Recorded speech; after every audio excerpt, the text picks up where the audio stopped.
நந்தகுமார் வணக்கம். நந்தகுமார், இந்த விவகாரத்தில் காங்கிரஸ் தரப்பில் எழுப்பப்பட்ட கேள்விகளுக்கு இந்த நாடு உரிய பதிலை நாடாளுமன்றத்தில் சொல்லியிருக்கா இந்த கவர்மெண்ட்? கட்டாயமா என்ன காரணம்னு கேட்டீங்கன்னாக்கா, அவங்க இது நம்மளுடைய ட்ரம்ப் அவர்கள் 28 தடவை 29 தடவை நான் தான் பஞ்சாயத்து பண்ணி இதை நிறுத்தினேன், அதுக்கு என்ன சொல்றாரு, மோடி இது வரைக்கும் சொல்லவே இல்லை, ஆளும் கட்சியான பாரதிய ஜனதாவும் இது எதுக்குமே சொல்லவே இல்லை, அவங்க பதில் சொல்லி ஆகணும் அப்படின்னு சொல்லி காங்கிரஸினுடைய பிரதான கோரிக்கையா இருந்துச்சு. பிரதம மந்திரி அவர்கள் பேசும்போது என்ன தெளிவா சொல்றாருனாக்கா, உலகத்தினுடைய எந்த நாட்டு தலைவரும் இதுல தலையிடல, இது DGMO of 2 countries Pakistan and India பேசிதான் இதை நிறுத்தினாங்க. அப்ப இதுல தெளிவா என்ன சொல்றாருனாக்கா, மோடி ட்ரம்ப் அவர்கள் இதுல ஈடுபடல அப்படிங்கறத சொல்லிட்டு, கூடுதலாகவும் என்ன சொல்றாரு, வைஸ் பிரசிடென்ட் வான்ஸ் பேசுறாரு, அவர் ஒரு சிவியர் அட்டாக் பாகிஸ்தான் பிளான் பண்ணதா சொல்றாருங்க. அப்படியே அவங்க சிவியர் அட்டாக் பண்ணாலும் அதுக்கு உண்டான விலையை கொடுக்கற அளவுக்கு நாங்க திருப்பி தக்க பதிலடி கொடுப்போம்னு நான் சொல்லியிருந்தேன். அப்போ அதுதான் ஆபரேஷன் சிந்தூர் மூலியமா நடந்துச்சு அப்படிங்கிற ஒரு பதில் அவங்க கேட்ட கேள்விக்கு ஒரு பதில் கொடுத்தாரு. அந்த நாட்டினுடைய துணை பிரதமர் அப்போது இந்தியாவிற்குள் இருந்தார், அவர் அமெரிக்காவில இருந்துட்டு அதை பேசல. அவர் இந்தியாவில இருந்தாலும் அவர் அன்னைக்கும் இல்ல, இந்தியாவில இருந்தாலும் அன்னைக்கும் அவர் அமெரிக்காவினுடைய துணை ஜனாதிபதி தான். இந்தியாவில் இருக்கிறனால அவர் வேற பொசிஷன் இல்ல. சரி, அப்போ நீங்க கூட கேட்டீங்க, இதை அடிச்சிட்டு யாராவது நாடுகளுக்கு சொல்லுவாங்களா அப்படின்னு கேட்டீங்க. இது நம்ம நாட்டுல உள்ளார பூந்த ஒரு தீவிரவாதியை கொன்னு இருந்தா நம்ம எந்த நாட்டுக்கும் சொல்லணுங்கிற அவசியம் இல்லை. சரி, ஆனா இந்த ஆபரேஷன் சிந்தூர் நடந்தது என்னன்னா, பாகிஸ்தான்ல இருக்கக்கூடிய அந்த 9 சைட்டை நம்ம உள்ளார பூந்து 22 நிமிஷத்துல பம்பார்ட் பண்ணிருக்கிறோம். அத பாகிஸ்தான் மட்டும் இல்ல, உடனடியாக அவங்க என்ன பண்றாங்க, 5 நாடுகளுக்கு அப்டேட் பண்றாங்க. US, UK, Saudi Arabia, UAE and Russia. காரணம் என்னன்னா, இது ஒரு நாட்டுல இருந்து இன்னொரு நாட்டுக்குள்ளார போய் நம்ம அடிக்கும் போது அது இட் இஸ் ஆக்ட் ஆஃப் வாரா மாறிடக்கூடாது. இது எங்க நாட்டினுடைய இறையாண்மையில கை வச்சு இந்த மாதிரி ஒரு கன் பாயிண்ட்ல குடும்பத்தினருடைய முன்னிலையில நீ எந்த மதத்தை சார்ந்தவன்னு கேட்டு அவனை பாயிண்ட் பிளாங்க்ல அடிக்கும் போது அவங்களுக்கு தக்க பதிலடி அந்த நாட்டுக்குள்ளாரையே பூந்து கொடுக்கும் போது ஒரு நாட்டினுடைய கட்டாயம் மற்ற பிரதான நாடுகளுக்கு நம்ம எதனால இந்த நடவடிக்கையை எடுத்தோம்னு சொல்ல வேண்டியது இந்தியா போன்ற நாடுகளுடைய கடமையா நான் பாக்குறேன். சொல்லலனா தான் அது குற்றமா மாறிடும். இந்தியாவுடைய கடமை. ஓகே ஓகே ஓகே ஓகே, நான் வரேன் கடைசியா. நந்தகுமார் வணக்கம். நந்தகுமார், ஒரு இவரு சையத் பேசிட்டு இருக்கும்போது சொன்னாரு, நாடாளுமன்றம் தான் டெம்பிள் ஆஃப் டெமோக்ரஸி அப்படின்னாரு. அங்க இந்த நாட்டினுடைய அமைச்சர் பிரதம மந்திரி பேசுறார், அவர் பேசக்கூடிய ஒவ்வொரு சொல்லும் எழுத்தும் அங்க பதிவாகிறது, வரலாற்றில் பதிவாகக்கூடிய ஒரு விஷயம்.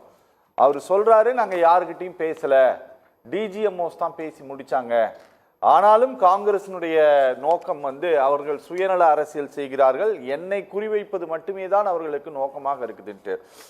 ஏன் இந்த பார்லிமெண்ட்ல சொல்வதையோ அல்லது இந்த நாட்டினுடைய உச்சபட்ச பொறுப்பில் இருக்கக்கூடிய அதிகாரிகள் சொல்வதையோ ஏற்காமல் இந்த எதிர்கட்சிகள் ஏன் தொடர்ந்து சந்தேகம் கிளப்பிக் கொண்டே இருக்கிறாங்கன்னு நினைக்கிறீங்க? இல்ல, ஒரு நம்ம அபீஸ் சொல்ற மாதிரி ஒரு பார்லிமெண்ட்ல ஒரு எதிர்கட்சிகள் கேள்வி எழுப்பக்கூடியது நியாயமானது தான். அவங்களுக்கு எந்த சந்தேகம் இருந்தாலும் அதை நிவர்த்தி செய்ய வேண்டியது ஆளுங்கட்சியினுடைய பொறுப்பும் கூட. அதை தட்டி கழிக்க முடியாது. ஆனா இப்ப அந்த டிபேட்ஸ் எல்லாம் நம்ம பார்க்கும்போது என்னன்னா, பிஜேபி சைட்லயே ஆகட்டும் காங்கிரஸ் சைட்லயே ஆகட்டும் 2 பக்கமுமே திங்ஸை ரொம்பவே எக்ஸாகரேட் பண்றாங்க.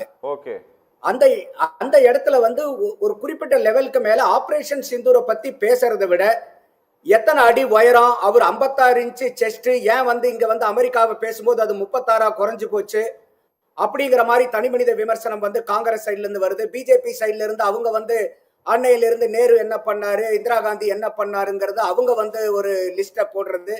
இது ஒரு குறிப்பிட்ட லெவலுக்கு மேல எந்த டாபிக் ஆஃப் டிஸ்கஷனா இருக்கணுமோ அதை விட்டுட்டு நம்ம சைட் லைன்ல போயிடுறோம். ஓகே. சோ அத வந்து தவிர்த்துட்டு இருக்கணும். இன்னொன்னு வந்து அபீஸ் சொல்றதுல வந்து எனக்கு சில மாறுபட்ட கருத்துக்களும் உண்டு. எப்படி உடன்பாடு கருத்துக்கள் உண்டோ மாறுபட்ட கருத்துக்களும் உண்டு. அவர் என்ன சொல்றாரு, மக்களுக்கு உண்டான பதில கொடுக்கணும்ல பிரைம் மினிஸ்டர்ங்கிறாரு. அப்ப இப்ப இவங்க எதிர்பார்க்கறது வந்து காங்கிரஸ்க்கும் திமுகவுக்கும் உண்டான பதில எதிர்பார்க்கறாங்களா இல்ல மக்களுக்கு உண்டான பதில எதிர்பார்க்கறாங்களா?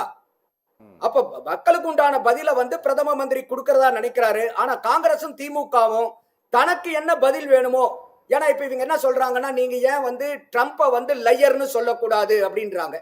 இப்ப நான் தெரியாம கேக்குறேன், இதே வந்து திமுக எதிர்கட்சியா இருக்கும்போது மோடி தமிழ்நாட்டுக்கு வரும்போது கருப்பு பலூனை விட்டு கோ பேக் மோடின்னாங்க. இப்ப தமிழ்நாட்டுக்கு வரும்போது எங்களுக்கு ரொம்ப பெருமையா இருக்குன்றாங்க. அப்போ ஒரு ஆளுங்கட்சியா இருக்கும்போது எதிர்கட்சியா இருக்கும்போது என்ன வேணா பேசலாம். ஆனா ஒரு ஆளுங்கட்சியா இருக்கும்போது ஒரு புரோட்டோகால்னு இருக்குது, ஒரு அந்த பதவிக்கு உண்டான ஒரு மாண்பு இருக்கு. அத வந்து யாரா இருந்தாலும் அதை காக்க வேண்டிய இது இருக்கு. அடுத்தது அபீஸ் இன்னொன்னு என்ன சொன்னாருன்னாக்கா, 26 உயிர் வந்து போயிடுச்சு சார். இது வந்து 90 நாட்கள் வந்து அவங்க தங்கியிருந்து 26 உயிர் போயிடுச்சு. இதுக்கு ராஜினாமா பண்ண வேண்டாமான்னு கேட்டாரு.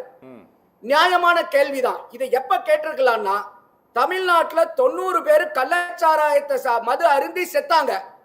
அப்ப நம்மளுடைய முதல்வர் வந்து ராஜினாமா பண்ணி இருந்தாருன்னா, இத வந்து ஆமா பாருங்க நாங்க இந்த மாதிரி கள்ளச்சாராய சாவுக்கு நாங்க ராஜினாமா பண்ணோம், நீங்க 26 பேர் பண்ணதுக்கு சொல்லந்தா பரவாயில்ல. அடுத்தது இப்ப அங்கிருந்து வரக்கூடிய இன்ஃபில்டர்ஸ வந்து ஏன் தடுக்க முடியல? 90 நாளா உள்ள இருந்திருக்காங்க, அதுக்கப்புறம் தான் கொல்றாங்க அப்படின்னு கேட்டாரு. நம்மளுடைய சிம்பிளான கேள்வி என்னன்னா, இன்னைக்கு தமிழ்நாட்டுல எத்தனை இடத்துல வந்து இன்னைக்கு போதைப் பொருள்கள் கஞ்சா எல்லாம் விற்கப்படுது? சட்டத்துக்கு புறம்பான செயல்கள் தினந்தோறும் நடந்துட்டு. ஏன் வந்து இந்த தமிழக அரசாங்கம் மோடி சொன்னதை விட படு கேவலமான பதிலா இருக்கு இதெல்லாம். இதெல்லாம் முட்டு கொடுக்கிறது, ரொம்ப கேவலமான முட்டு கொடுக்கிறது. நியாயமான கேள்வி. ராஜினாமா இங்க பாருங்க, நீங்க அயோக்கியத்தனமா முட்டு கொடுக்கும் போது ஒரு நிமிஷம் அவர் பேசி எது அயோக்கியத்தனங்க? ஒரு கிரெடிபிளான ஒரு கேள்வி கேட்டா பதில் இருக்கு இல்ல சொல்லலாம். இல்ல 26 தான் உயிரா? 65 உயிர் இல்லையா? இல்ல தமிழக செத்தா உங்களுக்கு பிடிக்காதா? இப்ப நான் ஒண்ணே ஒண்ணு செத்தா கேக்குறேன், மனசு பதறாதா? அக்கவுண்டபிலிட்டி ஃபிக்சிங்னு ஒன்னு இருக்கு சார். ஒரு நிமிஷம் சார். சார் நந்தகுமார் ஒரு நிமிஷம். 65 பேர் கள்ளச்சாராயம் குடித்து ஒரு கேள்வியை நேர்மையா ஒரு துணிச்சல் இல்லாம திராணி இல்லாம எத்தனையோ வாட்டி இந்த நந்தகுமார் இங்க பாருங்களேன். நந்தகுமார் என்னன்னா, அந்த அக்கவுண்டபிலிட்டியை இந்த அரசாங்கம் எடுத்துக்கிச்சு. ஆமா இது தவறு நடந்துருச்சுன்னு எடுத்துக்கிச்சு.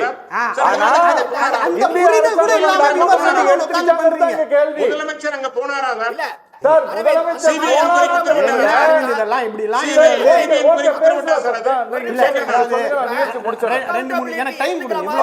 சம்பந்தமே இல்லாம தமிழ்நாட்டுல தார்மீகமா ஒரு எஸ்பியை சஸ்பெண்ட் பண்ணோம் சார். கலெக்டர் மேல ஆக்ஷன் எடுத்தோம் சார். யார் மேல சார் நீங்க ஆக்ஷன் எடுத்தீங்க?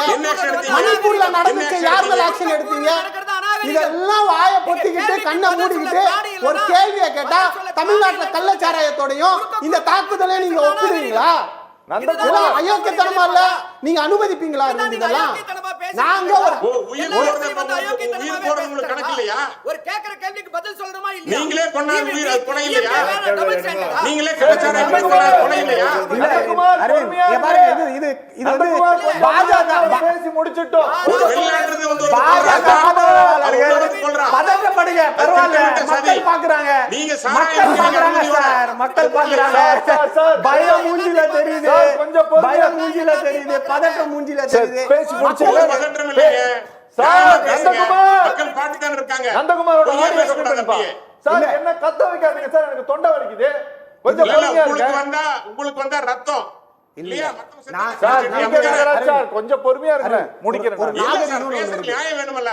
ஒரு நாகரிகம்னு ஒண்ணு இருக்கு, 69 ஊருக்கு பதில் சொல்ல ஒரு வேண்டாம். நாகரிகம்னு ஒண்ணு இருக்கு. அவங்க பேசுறப்ப அமைதியா கேட்டுட்டு இருந்தேன். எல்லாமே பேசினாங்க, எனக்கும் இப்படி குறுக்கிட தெரியும். சரி பொறுமையா கேட்டேன்.